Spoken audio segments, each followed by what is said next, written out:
할렐루야. 아멘.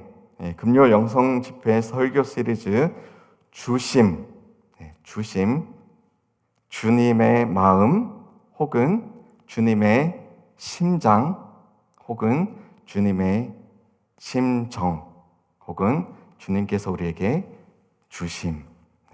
이 주심이라는 주제로 오늘부터 9월 1일까지 총 9번에 걸쳐서 우리 귀한 전임 교육자들이 말씀을 나누고자 합니다. 여름을 관통해서 우리에게 늘 하늘에 속한 신령한 것으로 주시고 또 우리에게 복된 것으로 채우시는 그리스도의 은혜가 각 개인과 또 가정과 삶 속에 가득하기를 주님의 이름으로 축원합니다. 우리 교회 비전을 아십니까? 주님이 교회이시면 잘 주는 교회가 된다. 주는 교회. 주님은 교회에서 주는 교회로. 그 첫 번째 기억하시죠? 첫 번째가 바로 잘 안아주는 교회입니다. embracing. 두 번째가 잘 먹여주는 교회입니다. feeding. 그리고 세 번째가 잘 보내주는 교회. sending이죠. 우리 교회는 한마디로 잘 주는 교회를 지향합니다. 주님이 교회이시기 때문에 주는 교회가 되자는 철학이 이 세 문장에 담겨 있습니다. 안아주고 먹여주고 보내주는 교회. 오늘은 안아주심의 첫 번째 주님 품에 안아주심이라는 제목으로 함께 은혜를 나누고자 합니다. 며칠 전에 제 딸이 놀이터에서 놀고 있는데 이 한 친구랑 레이스를 하는 겁니다. 달리기를 하는 거죠. 그런데 이 달리기를 시작하고 몇 초 지나지 않아서 루아가 그만 꽈당 하고 넘어졌습니다. 친구가 레이스 도중에 이렇게 뒤에서 팍 손으로 민 것이에요. 제가 정말 화가 났습니다. 그런데 꼭 참았습니다. 루아를 보니까 이 다리도 팔도 막 이렇게 스크래치도 나고 막 피가 막 나고 있는 거예요. 저는 지체하지 않고 루아에게로 달려가서 안아주었죠. 괜찮니? 많이 아프지? 그리고 그 넘어뜨린 아이를 애써 보지 않으려고 하면서 그 아이도 얼마나 그렇게 피 흘리는 친구를 보면서 좀 마음이 얼마나 좀 아팠겠습니까? 그래서 집으로 바로 돌아가서 바로 다친 곳을 씻고 또 연고와 또 밴드에이드로 이렇게 덮어주었습니다. 우리는 자녀가 아플 때에 바로 안아줍니다. 그죠? 괜찮냐고 물어도 봅니다. 그리고 다친 곳을 살피고 상처나지 않도록 잘 치료해 줍니다. 우리 하나님도 이와 같습니다. 우리가 달려가면 두 팔 활짝 벌리고 안아주십니다. 우리를 품어주십니다. 괜찮냐고 위로해 주십니다. 사랑의 눈으로 우리를 바라보시며 걱정 말라고 그렇게 말씀해 주십니다. 미국의 제임스 하디슨이라는 분이 이런 말을 했습니다. 인간은 접촉의 존재이다. 인간은 근본적으로 이 접촉, 컨택트, 터치의 존재이다. 인간은 접촉 없이는 창조될 수가 없다. 인간은 접촉이 없이는 살아갈 수도 없다. 인간은 하나님의 접촉과 부모의 접촉으로 지음받은 존재이다. 이 말을 보고 제가 참 너무너무 귀한 말이다. 그렇게 생각을 했습니다. 미켈란젤로라는 아주 유명한 화가를 아마 아실 것입니다. 미켈란젤로의 유명한 그림 중에 하나가 이 Creation of Man이라는 그림입니다. 곧 인간의 창조라는 제목의 그림이죠. 아담이 사람으로 만들어지는 것을 이 미켈란젤로가 그 화려한 솜씨로, 그 아주 섬세한 솜씨로 그림을 그린 것입니다. 그런데 생각해보면 이 아담이 하늘에서 갑자기 뚝 떨어지거나 아니면 바다에서 훅 하고 솟아난 것이 아닙니다. 미켈란젤로가 인간의 창조란 그림을 그렸는데 이 아담이 있고요. 그 옆에 하나님의 모습이 그려져 있습니다. 그런데 하나님의 손이 길게 뻗어 있습니다. 미켈란젤로가 생각을 했을 것 같아요. 아담이 어떻게 만들어졌을까? 하나님이 이렇게 손을 뻗어서 만드셨구나 라고 생각을 하면서 이 그림을 그리지 않았을까? 저 나름대로 또 상상을 해보게 됩니다. 창세기 2장에 보면 하나님께서 흙으로 빚어서 사람을 만들었다라고 합니다. 사람은 하나님의 손에 의해서 지음을 받은 존재입니다. 저와 여러분들 그렇게 빚음을 받은 존재인 것이죠.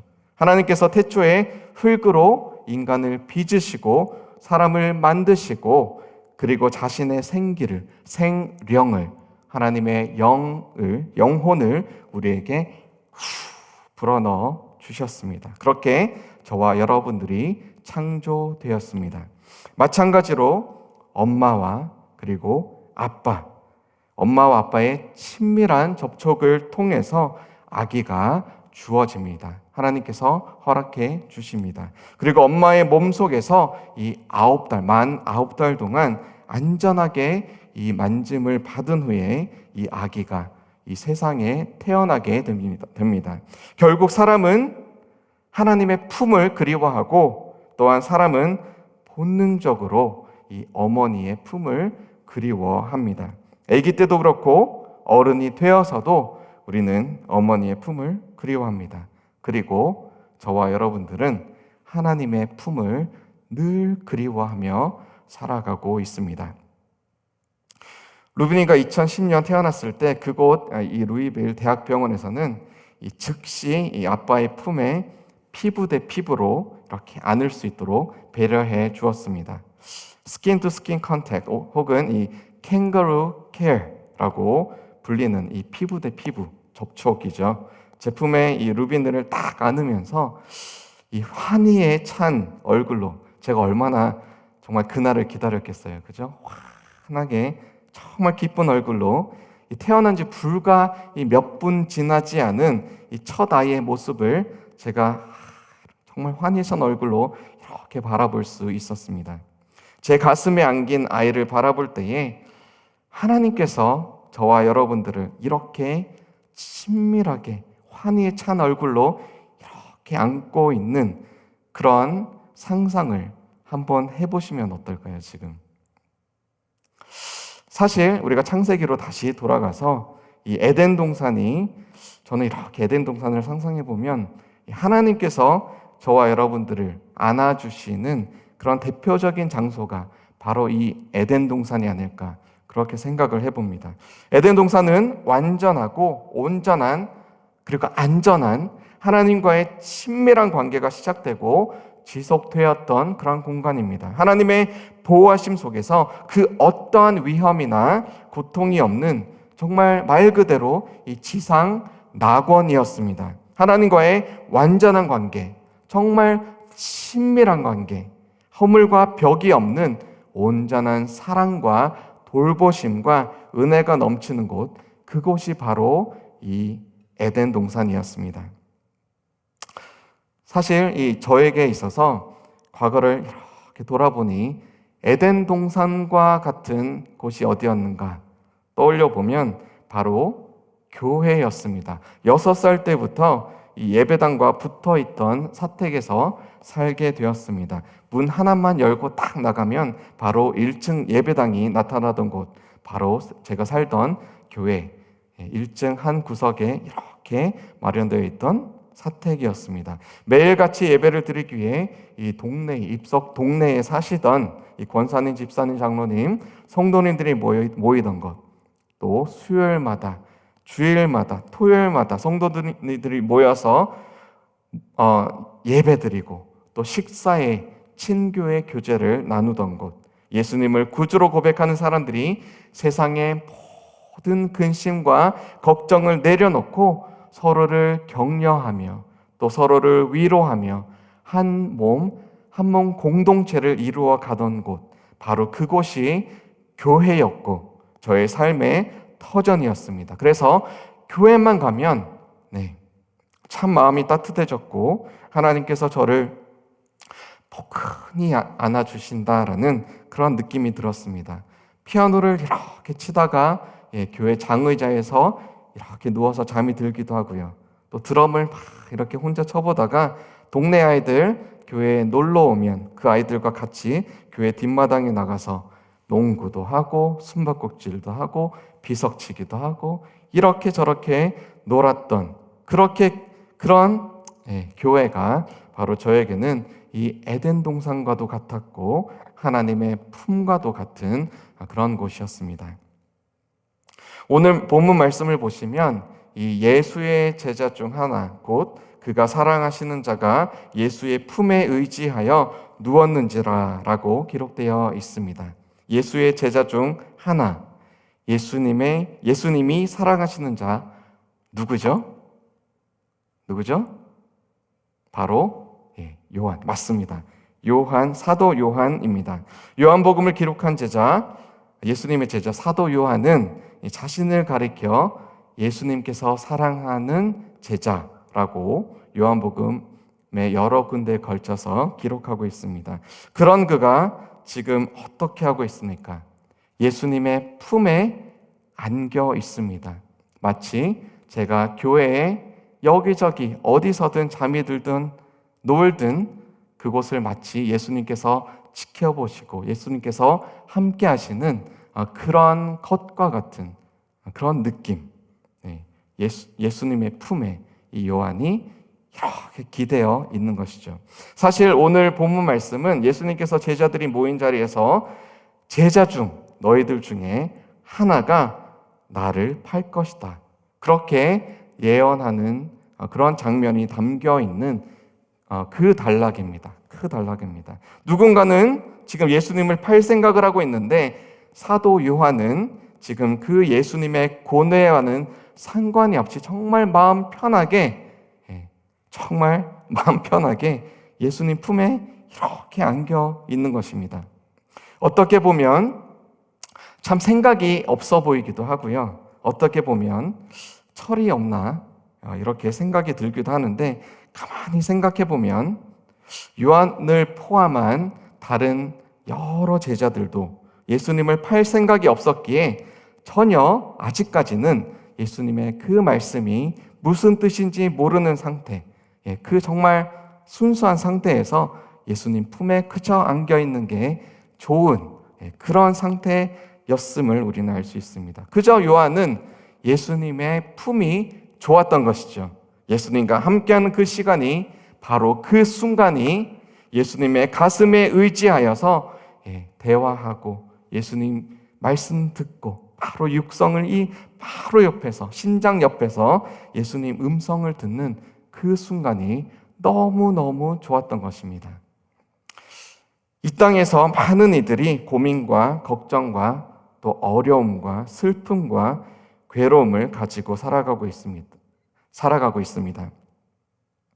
왜 그럴까 한번 생각을 해보게 됩니다. 어쩌면 우리는 이 예수님 품에 이렇게 안겨 있는 그 상태보다 예수님의 음성을 이렇게 듣고 있는 그 시간보다 예수님의 품에 의지하여서 누워있는 그 순간보다 예수님을 통해서 예수님 덕분에 예수님 이렇게 한 발 딛고 얻을 수 있는 그 무언가, 그 어떤 것에 우리 마음이 팔려있기 때문에 그래서 우리 안에 혹 이런 근심, 걱정, 어려움, 슬픔 그게 있지 않을까 그런 생각을 한번 해보게 됩니다.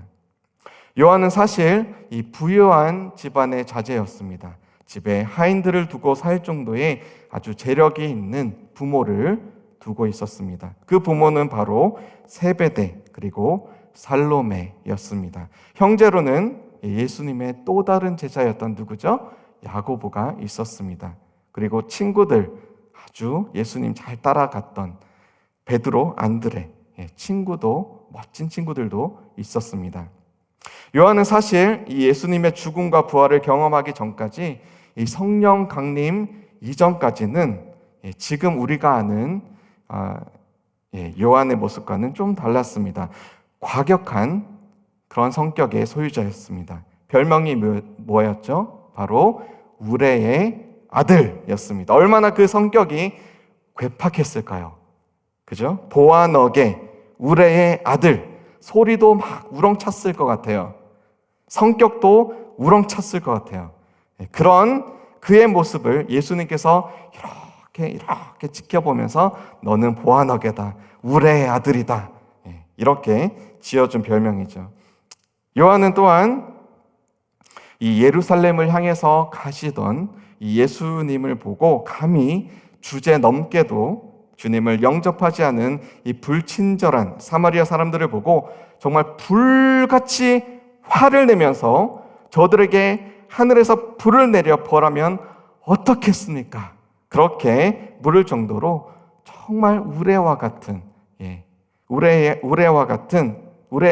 아들과 같은 그런 불과 같은 성격의 소유자였습니다. 저 사람들 죽여버리십시오. 와, 그죠? 물론 이런 모습이 요한의 예수님을 향한 어쩌면 이 사랑의 진정성을 정말 앞에 뭐가 없이 투명하게 그냥 딱 보고 저거다 하면 그냥 확 가는 그러한 진정성을 보여주고 있는 것도 같습니다. 정말 예수님을 사랑했고 또 예수님의 품을 너무나 사랑했습니다. 그리고 그는 예수님의 복음을 이 십자가와 부활 그리고 성령님의 강림 그리고 그 이후에 계속해서 이어졌던 이 로마 황제의 핍박 속에서도 정말 묵묵하게 수십 년 동안 그렇게 인내하며 기다리며 그리고 때가 왔을 때 여러 가지 요한 서신들을, 요한 복음을, 요한 계시록을 그렇게 묵묵히 기록하고 또 하나님을 사랑하며 또 하나님께 사용받은 그러한 예수님의 참 제자였던 것이죠. 그런 그가 이 반모섬에서 예수 그리스도의 재림의 때를 이렇게 주님의 하나님의 환상 속에서 그 계시 속에서 그 예수님이 다시 오시는 그날 그 장면들을 이렇게 바라보며 계시록을 기록하게 된 것이죠. 또 요한복음을 기록하며 예수님의 말씀과 또 품에 안겨서 이렇게 들었던 여러 가지 가르침들과 또 예수님의 행적들과 기적들과 사인들, 표적들 이 모든 것들을 상세하게 그리고 이 모든 것들이 곧 예수 그리스도에 대한 증언임을 그렇게 요한복음을 통해서 우리에게 전해 주었습니다. 또한 요한 1서, 2서, 3서를 통해서 하나님은 사랑이심을 또 우리가 서로 사랑해야 함을 그리고 악한 것 대신에 선한 것을 본받기를 그렇게 요한 서신서를 통해서 우리에게 가르쳐 주었습니다. 사랑하는 성도 여러분, 이 사도 요한과 같이 그저 예수님의 품이 좋아서 그 품에 안기고 싶지 않으십니까?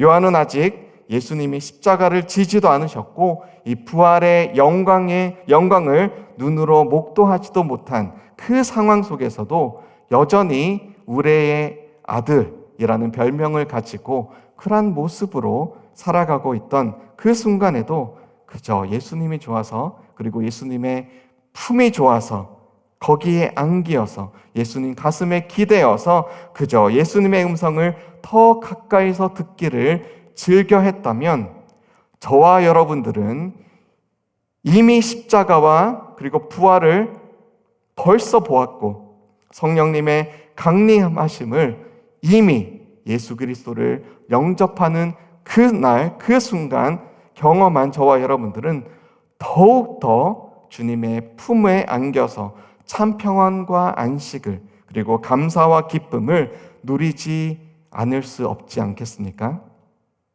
아멘입니까? 아멘. 오늘 이 시간 세상이 주는 그 어떠한 근심과 걱정 그리고 어려움과 아픔을 다 주님 앞에 내어놓고 또 주님의 그 따뜻하고 평안한 주의 그 품에 그 팔에 안기어서 참 안식을 누리시는 그러한 은혜가 있기를 주님의 이름으로 축원합니다. 사실 하나님의 품이라는 주제를 이 안아주심이라는 주제를 생각할 때에 떠오르는 여러 사건들이 있습니다. 창세기 6장의 노아의 방주가 바로 그 중에 하나입니다. 죄가 이 땅에 관영했습니다. 그 누구 하나 하나님을 찾는 사람 없었습니다. 하나님의 품이 그리운 사람 한 명도 없었습니다. 각자 자신이 원하는 대로, 자신이 즐기고 싶은 대로 자신이 왕이 되고 자신이 신이 되어서 그렇게 하나님 없이 살아가고 있었습니다. 아직 비가 내린 적이 없던 그 시절에 하나님께서 한 사람을 부르셨습니다. 이름하여 노아. 창세기 6장 9절에 보면 노아는 의인이요 당대의 완전한 자라 그는 하나님과 동행하였으며 라고 기록하고 있습니다. 이 할라흐, 동행하다라는 그러한 단어입니다. 함께 걷는 것이죠. 함께 가고, 함께 오고, 함께 길을 걸어가는 것. 할라흐, 그것이 동행입니다. 함께 가고 오고 걸어가는 것. 노아가 죄가 없어서 의인도 아닙니다. 노아가 완벽해서 의인으로 그렇게 여김을 받았던 것도 아닙니다. 그는 그저 하나님과 같은 방향으로 함께 가고 함께 오고 함께 걸어갔을 뿐입니다. 하나님께서 가라 할 때 갔고 하나님께서 멈추라 할 때 멈췄습니다. 이스라엘 백성에게 가시적으로 필요했던 이 구름 기둥과 그리고 이 불 기둥이 노아에게는 필요하지 않았습니다. 노아는 하나님을 온전히 신뢰했기 때문입니다. 그런데 노아 시대에는 그 누구 하나 하나님을 찾는 사람이 없었습니다. 땅이 부패했다 기록되어 있습니다. 이 땅의 모든 사람의 행위가 부패했다 기록합니다. 포악했습니다. 땅도 썩었고요. 사람들도 썩었습니다. 절망밖에 없었습니다. 하나님 품을 그리워하는 이 한 사람도 없었습니다. 오직 한 사람, 정말 타는 사람이 있었다면 이 노아만 하나님과 함께 걸었고 하나님의 품에 안길 준비가 되어 있었습니다. 그 노아에게 허락되었던 것이 바로 이 방주입니다. 방주는 히브리어로 테바, 상자를 의미합니다. 상자. 비가 무엇인지 본 적이 없던 사람들에게 비로 심판을 받는다. 그런데 이 상자에 큰 상자죠. 엄청나게 거대한 상자입니다.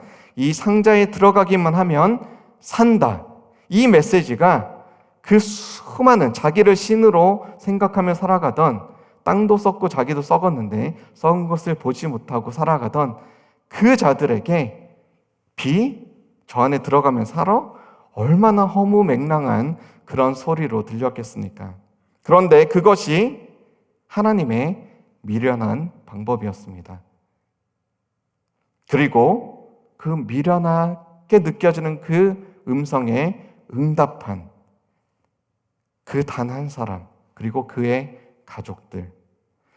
그 방주가 바로 하나님의 구원의 품, 우리의 피할 가슴이었던 것이죠. 이번에 유스부에서 8월에 이 켄터키에 있는 아크 인카운터라는 노아 방주가 있는 곳으로 이제 여름 수련회를 다녀옵니다. 성경에 나온 실물 사이즈 크기인 길이 300규빗, 너비 50규빗, 높이 30규빗. 미식 축구장 2개가 들어간다. 이런 얘기도 있죠. 아주 큰 이 노아 방주, 바로 그 켄터키에 있습니다. 저도 그 근방에 살았었기 때문에 여러 번 가본 적이 있는데 그 방주 속으로 들어가면요, 뭔가 이렇게 뭔가 생각이 들고 좀 느껴지는 게 있습니다. 무언가 이렇게 위험도 느껴지는 듯합니다. 하나님의 정말 그 노아를 향한 그 어떤 마음, 보호하심이 느껴지는 듯합니다. 이 안에 이렇게 들어와 있으면 밖에서 안으로 문을 하나님께서 친히 딱 닫아주신, 그리고 나서 이 주야로 밤낮으로 이 150일을 정말 폭우죠. 하늘도 갈라지고 땅도 갈라지고 막 쏟아지던 그 폭우 속에서 이 믿음의 사람들 8명, 단 8명, 그 사람들을 이렇게 안아주시는 그 은혜를 이 방주 안에서 누리게 되는 것이죠. 이번 함께하는 이 유스부 자녀들 또 섬기시는, 동행하시는 모든 분들이 정말 이 하나님의 따뜻하게 안아주시는 그 은혜를 경험하리라 믿습니다. 이 방주라는 단어로 쓰였던 이 테바라는 단어가 이 출애굽기로 가면 또 한 번 나옵니다. 아마 다 아시듯 바로 아기 모세를 담아서 그 생명을 보존하게 하였던 갈대 상자, 이 갈대 상자가 쓰인 갈대 상자로 번역된 그 단어, 그것이 테바입니다. 아버지 아므람 그리고 어머니 요게벳, 이 아름다운 모세를 더 이상 숨기지 못하죠. 3개월 숨겨왔지만 더 이상 숨길 수 없습니다. 번창하는 이스라엘 백성들이 두려운 애굽왕은 모든 태어나는 아들을 다 죽여라, 그렇게 명령을 했습니다. 그리고 이제 어쩔 수 없이 그 아들의 목숨을 부지하기 위해서 갈대 상자 곧 이 테바에 담아서 역청과 나무 진을 칠해서 나일강 갈대 사이에 이렇게 두게 됩니다. 육신의 부모인 아므람과 요게벳은 그저 이 3개월이라는 짧은 기간, 그리고 이 두려움에 떨며 잠깐 안아주는 것이 인간이 할 수 있는, 육신의 부모가 할 수 있는 정말 최선이었습니다.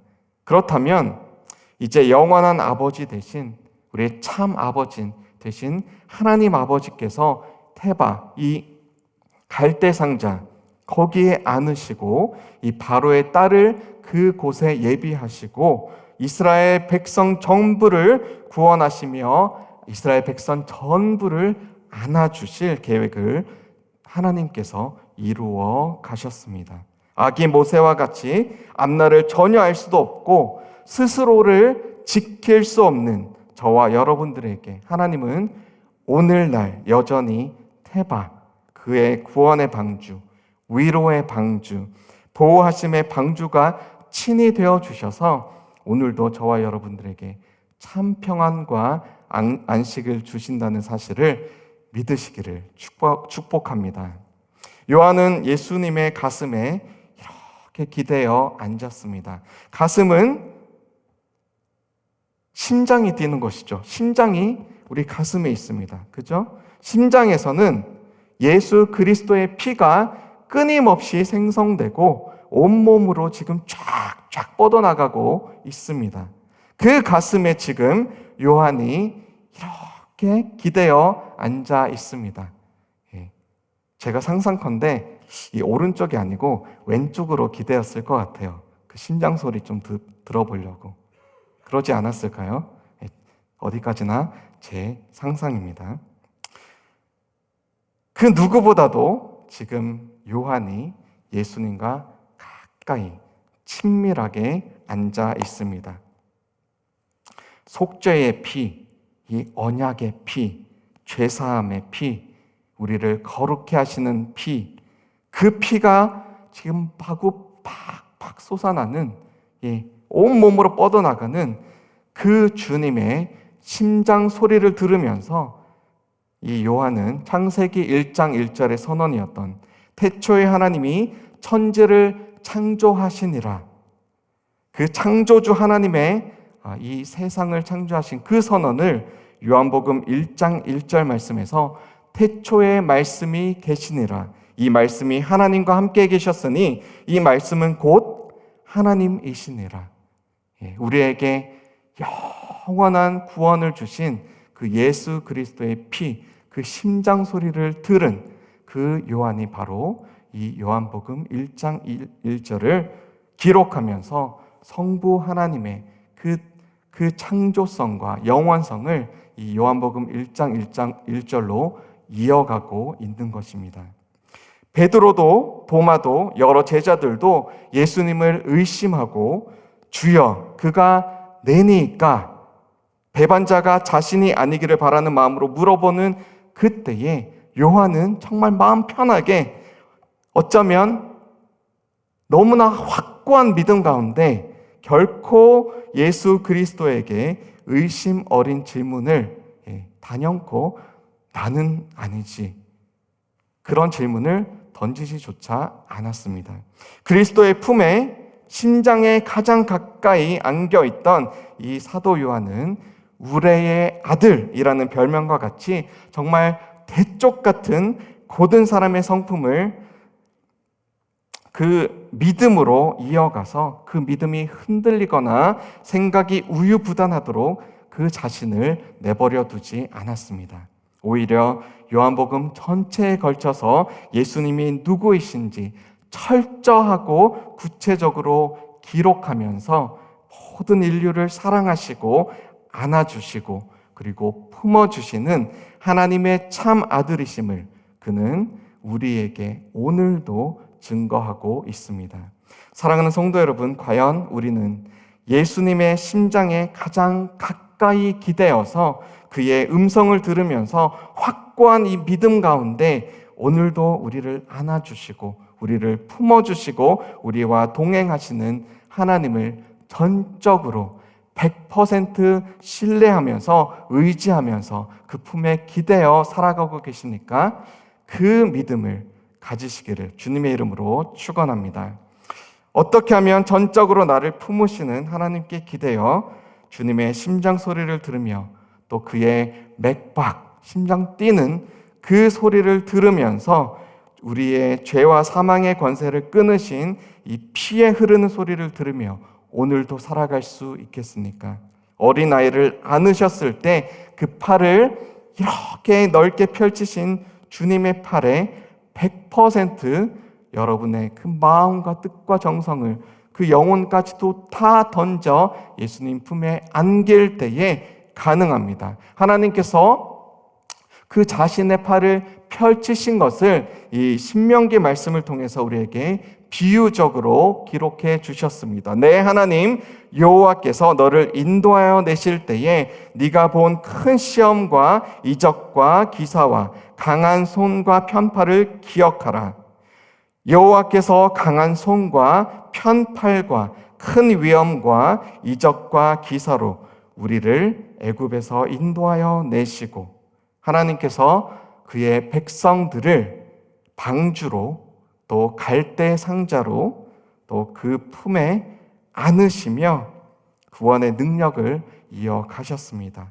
광야에서 그 팔을 펼치시고 뜨거운 해를 가리시며 또 따뜻한 불로 우리에게 허락해 주셨습니다. 그리고 이제 주님께서 구원의 팔을 우리에게 활짝 펼치셨습니다. 바로 십자가에서 바다를 가르셨고 반석에서 물을 내셨으며 하늘에서 만나를 내리셨고 그리고 가나안 이방 족속을 전멸시키실 만큼 그 강한 하나님의 그 넓으신 두 팔이 이제 십자가 위에서는 그렇게 가냘프고 자신 목숨조차도 구원할 수 없는 그러한 약한 힘없는 팔로 우리에게 이렇게 펼쳐져 있습니다.